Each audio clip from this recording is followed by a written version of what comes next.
How are you all doing? Great. I'm sure some of you are excited that it's finally getting close and it's over. I'll talk about myself. I am not really a little sad that it is coming to an end because it took a lot of time getting this event planned. I am Anand Ahire, and I'm from Electric Cloud. I am responsible for the product management at Electric Cloud. And geez, this is the fourth year of this conference, and I still remember the day at the conference room where it began the thought, wouldn't it be great if we created this conference? It's amazing what it has become. But today we're going to talk about metrics, and let me get going because the real metric that I care about right now is time, because I want to finish this on time. So let's talk about metrics, right? And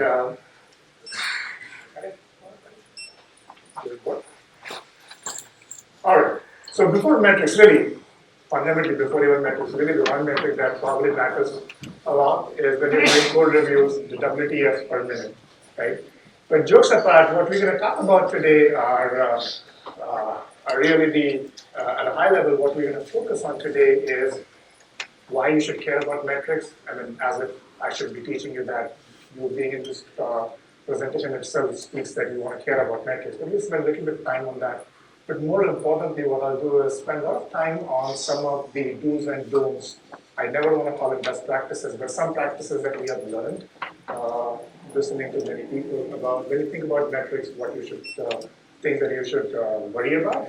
But then what the main part of the talk, and I want to get to that as fast as I can, is the very specific pipeline metrics that I want to share with you that we see have some of our customers really focusing on and get the transformation, right? So, why metrics? It's almost for me. It's ironic for the in this conference, which starts with DevOps, to say this, but irrespective of the vertical that we are in. In fact, this is a testament. This conference itself is a testament for this. Every business is a software business, right? Yeah, whether you're a bank, whether you are a retail company, or you are an automotive. Software is becoming very easily the key competitive differentiator. I mean, I don't know about you, but I will buy a car now based on the infotainment system than the actual engine in there, right? The software particularly is driving pretty much every business, right? So before I jump in, let's do a quick poll, right?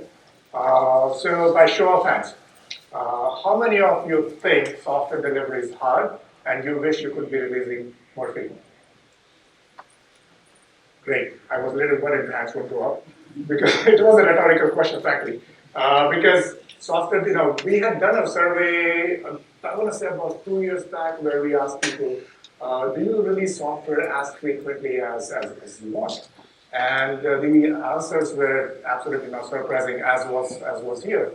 Is most of the people understand the need for delivering software faster and better, but it's hard, and it is hard, right? Especially when it comes down to doing this in an enterprise, where you have thousands of applications across different targets that it needs to go to, where the code has been written over God knows how many years by teams which are geographically distributed, manual tasks in between silos. Look, I'm not going to bore you to further depth by going through each of those because in some shape or form, in the last 3 days, we have heard many of these come up, right? The one that we'll focus on today is the last one, which is really the lack of shared visibility across the DevOps pipeline, right? When I speak with many prospects, many customers, this fundamentally, I would 95% of the time ends up becoming a key challenge about I can achieve automation, but really it's the lack of visibility that is an issue. And that's really where metrics come into picture, right? So why do metrics? Is it to make us look good? Is it to make us look bad? Or those pretty little graphs that we want to show? Really, it's not about that. And fundamentally, metrics, at least in my opinion, is really all about in support of the scientific method, right? In some shape or form, when we are thinking about terms like DevOps, continuous delivery, we are running experiments, right? It's all about, you make an observation, you ask a question, and then maybe you form a hypothesis, and then you do prediction. Run an experiment, get data, and see if what you said you were going to do, whether you're right or wrong. And then keep doing that till you get it right? So, and it's hard, by the way. When you talk about metrics, it's actually very hard because oftentimes you're going to get into the causality and correlation of the metrics. That's a whole different topic. But what I've seen many customers who become successful is approach this as an experiment. What if I move this button from here to here? Would it drive half a percent or 1% more click-throughs? And test that. I'm just picking something out there. But it fundamentally comes down, when you think about metrics, it's all about doing those experiments. And as I go through this talk, hopefully I'll come back to it and try to link it. Now, again, about metrics, there is a group called DevOps Enterprise Forum Group, which is a group correlated to this very conference. And 2 years back, they came up with a very nice white paper, especially around what to measure. And they broke these into 3 key buckets or quality groups, if I may. First one is about efficiency. This is all about how good am I at getting stuff out, right? What's the cost of it? How easy it is for me to fix things? What's the risk associated with it? Think about these group of metrics, most of them as the input to the system. And then, of course, related to that is the whole thing around effectiveness. Now, these group of metrics are all about value that you're delivering, right? The feature that I just delivered, is it making things faster or not? The release that I delivered, is it driving more value to my customers? Are they paying more money? It comes down to the ROI aspect of it. And nothing in this DevOps world will be complete if you don't look at the cultural aspect, because fundamentally this is where it all comes down to. And this is really about how good and even how bad your teams are to drive business outcomes. What I'll say though is, when you think about metrics, it's extremely crucial to look at all of these in a balanced way, right? I would say that it's meaningless to just look at the cost of a feature if we have no idea about the value that it is going to deliver, right, out of that. So if anything, always look at these things in a balanced form. And I'll get to the very specific things, right? So I talked about that report of DevOps, the Enterprise DevOps, the DevOps Enterprise Forum. If you haven't read it, please go ahead and read it. There is a link in the bottom of the previous page. I'm getting most of my data from that. I'm also inspired from brilliant work that is being done by the State of DevOps report. This is, again, a great exercise, a great thing being done by the DORA group and Puppet Labs. A lot of that information is coming from that. But I would say most of it is coming from the umpteen number of conversations that we have had, I have had with likes of you over the course of years, right? That's really where it comes down to, right? So this is really where my source is. Now, let's talk about, even before I get into the metrics, let's talk about some soft aspects or some things that you need to be thinking about. These are the good practices about metrics. First, probably I'll say is that it's extremely important that you're objective. Objectivity matters a heck of a lot when you're looking at anything metrics. I mean, I love this title. I may be wrong, but I feel it like that. Right? You want to worry about metrics when two people are looking at something, they come to the same conclusion, right? For example, it's no good asking the question or measuring how beautiful is my UI. Probably the better question to ask is, did it make it more accessible for people with disability? Or is it driving more click-through, right? When you think about metrics, numbers are good, especially if they're binary, they're good, right? So just think about objectivity is extremely important. Another thing is you want to choose metrics which are action-oriented, outcome-driven, right? Metrics, end of the day, the reason you're doing this, go back to the scientific method that I talked about. You want to take some action on it, right? Avoid vanity metrics. The billions and billions for me is the ultimate vanity metric.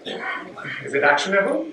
No. It is auditable? No. I'm not going to go to SEC and tell them, oh, my revenue last year was billion and billion, right? So worry about things which are action oriented, right? I'll give an example which is more pertinent here. Probably instead of worrying on number of check-ins, thing to worry about is how long does it take for me to complete the feature, right? What's the retention cost of a customer? Those are the kinds of things. And again, I know I'm preaching to the choir here, okay? But I've seen that in the gist of doing this, there are people who fall into some of the traps. Another thing that you need to be thinking about from metrics is metrics which are indicators or predictors of impending doom or success are good metrics. Things such as positive trends such as just a week before your production rollout, if your test success rate is going up, which is great, your deployments are getting better, that's great. That's a good indicator that when you get to the production, you'll be okay. At the same time, you need to be thinking about metrics which can indicate if they move out of the band, that something bad can happen. Infrastructure usage, end user response times, transactions, IO throughput. These are the metrics that you may not know much about them, but you know for sure that if they dive down or climb up, you need to be worried.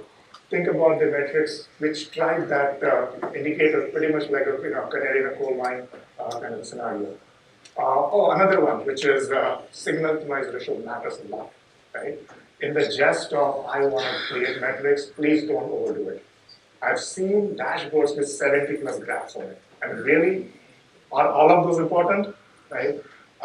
This is very hard, frankly, to be able to come down to those specific things that matter for that silo and really working on those, especially if you try to get many people in the room, that becomes hard. But this is important because if everything is a priority, nothing is a priority, right? Again, a cliche word, but signal to noise ratio matters a lot. Another one is you want to be very careful when you think about metrics, because oftentimes what will end up happening is measurements will drive human behavior, right? Especially if you try to incent people based on those, it will drive human behavior, right? So you want to be careful about that. So, for example, one of the examples that came up here I can cite is the Wells Fargo example. Right? They incented their employees based on number of new accounts created, without much governance on bad factors in the system. We don't want to be there, right? So be very focused, be careful about metrics that can be named, because oftentimes you will get what you asked for, right? So be careful about that. One tidbit that I'll share with you is think about more of team performance-based metrics than individual performance-based metrics, because measurements drives behavior. All right. And this is a little bit of, again, mother and apple pie one here, which is you want to be everything automated. And if there is one thought I'm sure all of you will go back home is automation. That applies a lot to your metric collection too. You ideally want to avoid a lot of human interaction, manual collection of data, because it is inconsistent and unpredictable. This might require you to make changes to your tooling, but collecting data on a regular basis on an automated way is important. And obviously, right, everything that we do here is subject to change. So be aware that this is going to evolve, and be ready to be able to use the scientific method of the metrics that you're using, right? So I wanted to get to this portion of my talk very quickly because I want to now start diving deeper and share with you some of the key specific things that we have seen customers leverage and be successful. Let's talk about a few specific things, right? All theory is great. Let me share with you some of the practical examples. For most of the remaining time, what we're going to focus on I'll take a software pipeline and I'll get into the specific stages and talk about what are the things you need to worry about. But I'll also talk about a few other things such as the customer value, business value, team culture, right? So this is a software pipeline. I mean, I can tell you that this is not my software pipeline. I'm sure it is not your software pipeline either. So, but just for example purpose to explain what are the things you need to worry about, I'm going to go through that. Let me just build it out. And don't freak out on me, please. I'm not expecting you to squint your eyes and read everything. I'm going to go through each stage and try to explain some of these things. The way I'll do it is I'll pick every stage, focus on some of the metrics. I don't even know if you guys in the back can read that. The font level, I'll read it out. I'll share why they matter. I'll try to give an example or two of some of the companies that we have worked with before and after, and talk about what they did to be able to achieve some of the transformation that they did. Right? By the way, so those are per stage, and there are three that overarching that go along. Right? Cycle time, again, time and lead time. Cycle time is a trend that you will see keep repeating a lot. It is very important. Visibility is important, obviously, and the one that also matters is scale across the board, because it's one thing doing it in a small company with 10 applications or less. It's a whole different ballgame when you're a Fortune 20 bank with thousands of applications. So scale is an overarching factor. But without further ado, let's deep dive into the first stage, dev or CI stage, right? One thing that I'll talk about on the dev side is the development lead time. The first one that in the box is development lead time. I mean, lead time in general is critical, right? And lead time, I've seen many definitions. The one that I find easiest to understand is what is the time from the point of you starting to do, from the starting of a task to the completion of the task. That's the lead time definition. And typically that will break into two big buckets. One will be the actual time that you spend doing the task, the process time, and the time that you end up spending waiting, that's the idle time. And I'll talk a lot about that, because that is the point of optimization in the system. So dev lead time matters a lot. Another thing that matters, and you'll see I think in the state of the DevOps report in 2016, are the things around rework required by defects, breakages, downtime, fairly important set of statistics. Let's talk about idle time, because that typically ends up pointing to the, I don't want to call it waste in your system, but it's almost the point of optimization where you can focus your energies in. Idle time is the time that you're waiting for stuff, right? It was, I believe, 3 or 4 years ago, we ran a survey, and we asked a lot of developers and QA engineers, how long will you spend in waiting for stuff to tend to happen? And then the answer that we got really started us. On an average, mind you, this was 3 years back, things would have changed, but still an indicator of what can happen, was developers said on an average they wait for about 12 hours in a week. And the stat was even worse for QA, that they were saying 20 hours a week. And for that, they will fundamentally come, and it was not that they're sitting on and then twiddling their thumbs, not doing anything, but they were waiting for things such as environment being not ready for doing their work, right? Lack of automation, manual things. So idle time is extremely crucial to pay attention to, and work in progress or technical debt. These are important type of things, and I'll give some examples of those. These tend to be the debt that you'll create around, end up collecting around quality, security, performance in the CI matters, because remember the canary in the coal mine example I talked about. These things end up actually causing these are the things that end up causing issues downstream, right? The technical debt that you get. Right? Let's take an example. We got lots of companies and logos here who have focused on it. The one that I'll pick in interest of time, I've got lots of good anecdotes I can share with you offline. But the one from Huawei, which I don't know if all of you know Huawei, it's a telecom giant in Asia. And the numbers are just mind-boggling numbers in terms of the scale that they're managing. But in this context, what they were focused on was the end-to-end feature time. Right? It used to take them about 30 days to deliver a feature. That is the whole thing. But where they focused on was initially what they realized is, of course, they wanted to optimize the entire pipeline. They wanted to bring it down to 7 days. And the area that they focused on was their dev. And they got that down. They got their dev builds down, integration builds down from almost like 10 hours plus to few minutes. They got their dev builds down from multiple hours to a minute or two. And they focused on optimization and did that. And the way some of the things that these companies have followed, at least on the dev side, are this, right? Adopt CI. I mean, of course, adopt CI. But one thing that I have seen at least is trunk-based development, or as short-lived branches as possible, is a common theme I repeat. I'm not here at all to get into the debate about branching strategies, because especially with the world that is moving and the distributed source code management system like Git, I think this is evolving. But the operative concept here is short-lived, right? That's important. Treat everything as code. Right? When you look at the great thing that the infrastructure, the configuration management products like Chef and Puppet brought to all of us is infrastructure as code. There is tremendous value in those concepts. You can actually extend those to, even your pipeline as code, your application models as code, your deployment automation as code. Because when you manage it as all as code, you can version it, state together, put it together, and you can drive predictability and repeatability a lot. One thing that again that will keep repeating alongside, if there are two concepts that will keep repeating, I'll keep coming back to lead time and I'll keep coming back to this environment provisioning automation, especially on the earlier part of the equation, which is you want to be really focused around the automating so that your developers can self-serve or have the environment configuration then automated.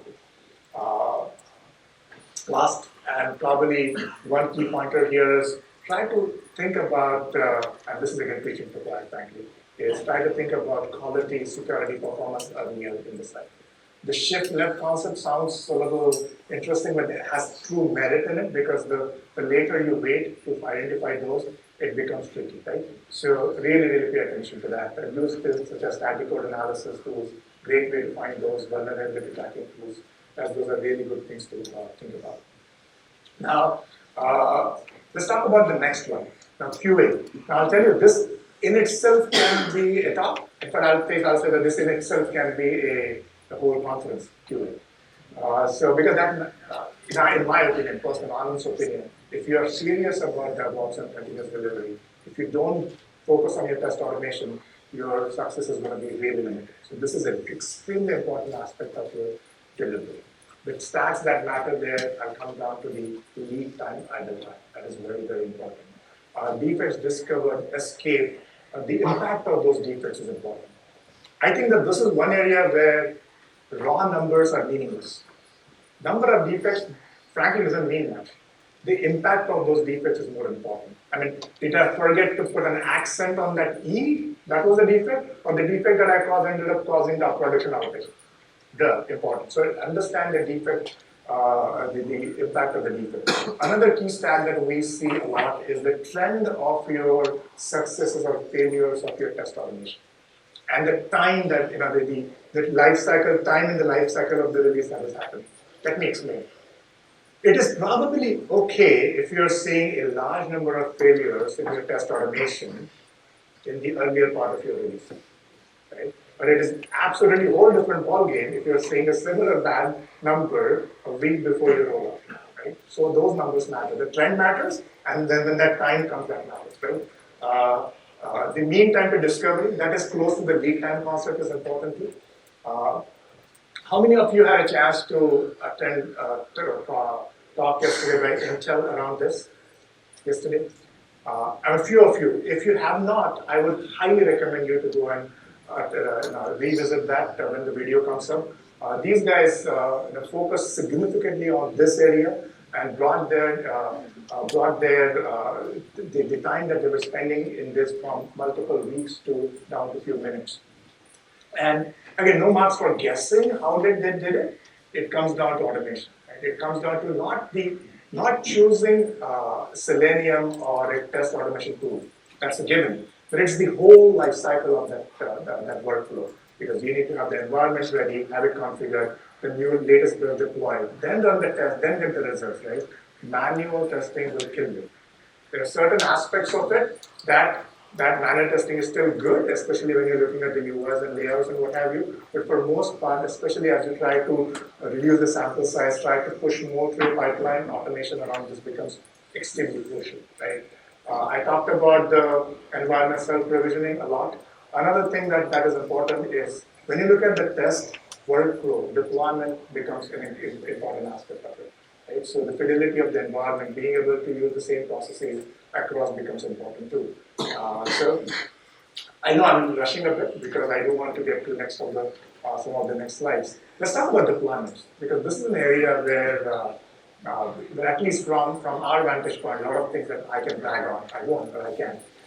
Because when we talk about deployments, few stats matter. Again, no marks for guessing. The lead time is very important for deployment. But in this context, this is about how long does it take you from the time the bits are ready till they're in production. That time is important. Another key stat in deployment matters is throughput. That means how many are you doing, the frequency. What matters is the duration. What also matters is your success rate and failure rates.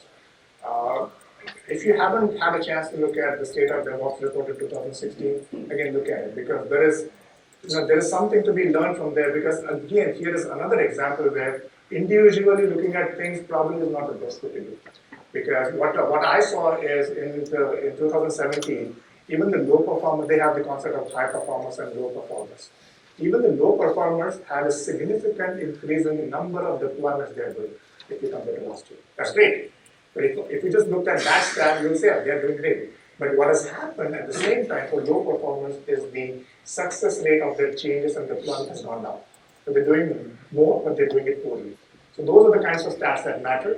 Another thing that will matter for deployment is the mean time to repair, recovery. In this case, I'm not talking about the whole service restoration, that will come a little later. So this is about you started the deployment and something went bad, right?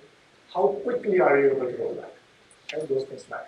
Or the thing that matters is, especially if you're trying to do this sort of prediction, can you think about getting to a zero downtime or as little downtime as possible through motions like the deployment strategies of rolling deployment, canary, blue, green, what have you, right? An example I can share with you is from a trading company. I cannot disclose the name here, but it used to take them 7 days, I kid you not, from the bids were ready to the point it will be available in the production. It was fundamentally because of the manual tasks in manufacturing.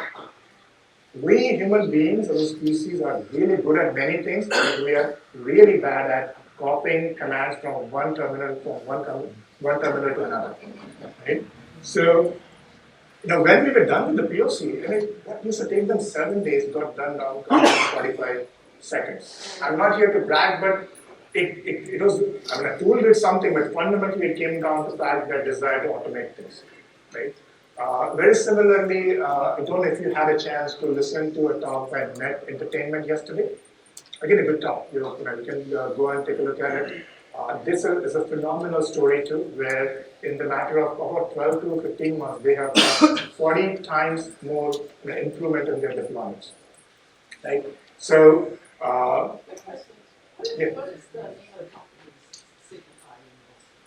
Oh, good question. So the question is, what is the name of the name of the company signified in those boxes? The names are really, those are the names of the electric cloud customers that leverage some of these principles that I'm talking about and achieve transformation. They're just evidence of what they did. Make sense? All right, so I might actually, I don't know how long I have remaining, but I'll keep going. On the deployment side, again, what you need to be worried about is the automating the deployments, and I talked about it. One thing that you need to be thinking about is production should never be the first time you're attempting your deployment process. Right? Would you ever be a sports team that has a separate practice team that practices every week during the week and practices, and on the game day you bring in the team which has never practiced? You would never do that. Why would you ever do that in production, right? Always practice your deployments even before, right? Maintaining the versions is a very crucial aspect because if things go bad, you want to be able to say, hey, what version was there in that environment?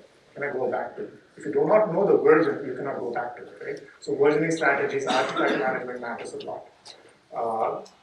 All right, and then let's try to summarize this on the release side. Release is more of a culmination of all of this, in my opinion, which is now, if you do all of the things that I talked about, that's where the focus comes. But in the release, the focus is going to be more around the release frequency and the trend. Are you doing more or less? Percentage automation, doing a baseline of what you wear and how where you are. Identifying the bottlenecks in your release process overall. I remember I talked about the Huawei example where it was 30 days. It was, then they focused, but they optimized throughout it because oftentimes what will happen is a team will be pretty amazing at doing that because they have the team chemistry going. It's across the team where things fall off, right? Be very careful about those, right? But percentage automation is a good stat to worry about. Time cost matters, predictability, plan versus actual matters, right? On the release side, it comes down to pretty much doing most of the things that I mentioned before. So when it comes to operational things, this is getting into the whole new world of application performance management and IT service management. But the ones that I have seen very important are things around mean time to recovery. how fast are you able to restore the service so that your end users are least impacted, right? Very important. Cost of those outages is important. Then the performance of your infrastructure and the production is important. Remember the Canadian coal mine, that's a good indicator. If things start to get out of capacity, you want to know and have threshold so that you see the response time start to deteriorate, get bad. Probably you need to add more capacity, right? So you need to think about some of those things. So, those were the stats mainly about the pipeline. I skipped over some of the slides. You'll get the slides, the details are there. But I do want to touch upon a few additional areas apart from the pipeline that go beyond it. These metrics, customer value metrics, are crucially important, the thing that business cares about. Things around customer satisfaction, because it's a hard one to measure. Typically is a trailing indicator of what you have done. It takes time before you make something, and 6 months after you'll be able to track that. Feature lead time is important. The one that probably the last one, feature usage, is important too. At least as a product manager, this is a huge important thing for me.